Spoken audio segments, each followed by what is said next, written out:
Kayo dito sa Pratunam, hanapin nyo itong BKK Exchange 2. Mas mataas siya ng palit kaysa sa airport. Tapos sunod na mataas din ay ito. Itong UFI Money Exchange.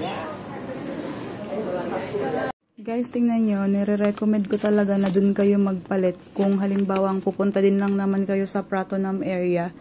So yung, 'di ba sa TikTok, usong-uso yung dun daw magpapalit sa basement ng Suvarnabhumi Airport. So, dun kasi 0.60 lang. Dati mataas yung super rich, pero ngayon or nung dumating ako ng December 18, 2023, parehas yung super rich and happy rich na 0.60 yung palitan ng peso sa atin. Sa kanila naman ay 0.6260. So, mataas siya ng 260. And, as of December 20, ngayon, bago ako nagpalit nito, December 20, 2023, yung palitan ng peso nung 15K ay nasa 9,389.84. Imaginein mo, sa mismong Google, ang palit dapat ng 15,000 ko magiging 9,389.84. Pero ngayon, napalitan nila doon ng 9,390. So, kahit konti, at least medyo mataas itong BKK Exchange kumpara dun sa airport. So, siguro kung pupunta rin lang naman kayo ng Pratunam or nandun siya sa inyong itinerary, siguro konti lang yung ipapalit ninyo sa airport. Yung okay na makapunta kayo dun sa hotel ninyo. And then, pwede ninyong itry doon na mag-exchange ng pera. Kasi mataas talaga siya. Kumpara mo naman sa 0.60 na nasa airport. Tapos dito 0.62. Medyo malaki din yung madadagdag. Lalo na kung malaking amount din yung ipapalit mo. Ayan o.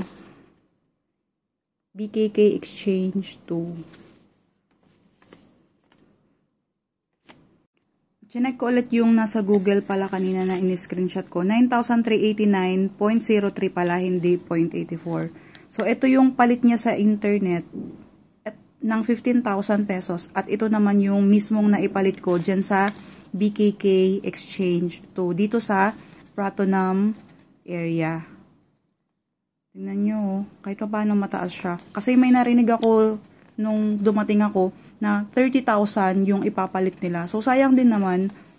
Nalugi nga ako dun ng almost 300 kasi 0.60 lang. Nung una akong nagpalit ng 9,000 lang eh. Yung unang pagdating ko dun sa airport, dun ako sa basement ng super rich. Dun ako nagpalit. 15,000 ko, naging 9,000 na lang. Ayan o, ito yung sa super rich doon sa basement sa airport. So, yung 15 ko, naging buong 9,000 lang. Pero kung dito tayo sa BKK Exchange, at least, meron kang 300. Pangkain mo na din yun ng lunch at dinner mo.